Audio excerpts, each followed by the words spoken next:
بسم الله الرحمن الرحيم تبارك الذي بيده الملك وهو على كل شيء قدير الذي خلق الموت والحياة ليبلوكم أيكم أحسن عملا وهو العزيز الغفور الذي خلق 7 سماوات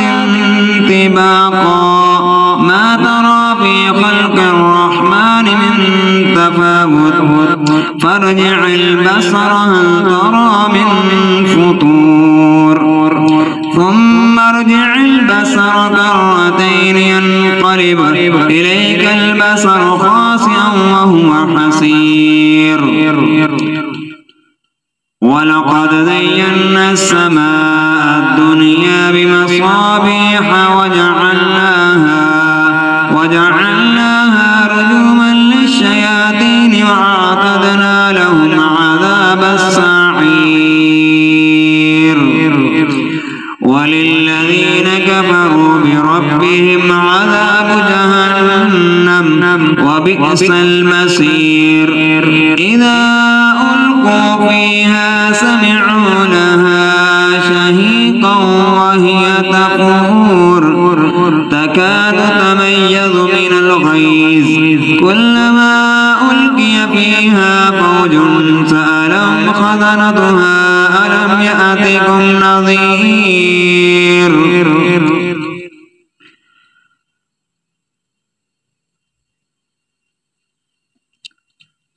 قالوا بلى قد جاءنا نذير فكذبنا وقلنا ما نزل الله من شيء إن أنتم إلا في ضلال كبير وقالوا لو كنا نسمع أو نعقل ما كنا في أصحاب السعير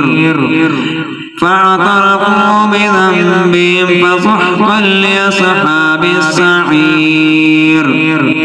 إن الذين يخشون ربهم بالغيب لهم مغفرة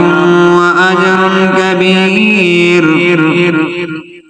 وأسروا قولكم أو اجهروا به إنه عليم بذات الصدور ألا يعلم من خلق وهو اللطيف الخبير هو الذي جعل لكم الأرض ذلولا فامشوا في مناكبها وكلوا من رزقه وإليه النشور أأمنتم من في السماء أن يخسف بكم الأرض فإذا هي تمور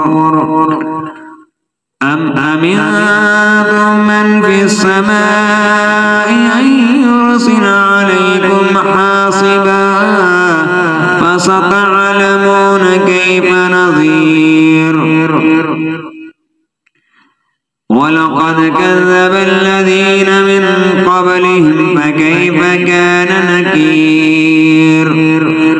أولم يروا إلى الطير فوقهم صافات ويقبض ما يمسكن إلا الرحمن إنه بكل شيء بصير أمن هذا الذي هو جند لكم ينصركم من دون الرحمن إن الكافرون إلا في غرور أمن هذا الذي يرزقكم إن أمسك رزقه بل لجوا في عتب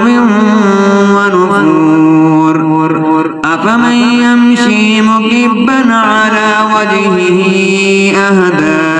أمن يمشي سويا على صراط مستقيم قل هو الذي أنشأكم وجعل لكم السمع والأبصار الأفئدة قليلا ما تشكرون قل هو الذي ذرأكم في الأرض وإليه تحشرون ويقولون متى هذا الوعد إن كنتم صادقين قل إنما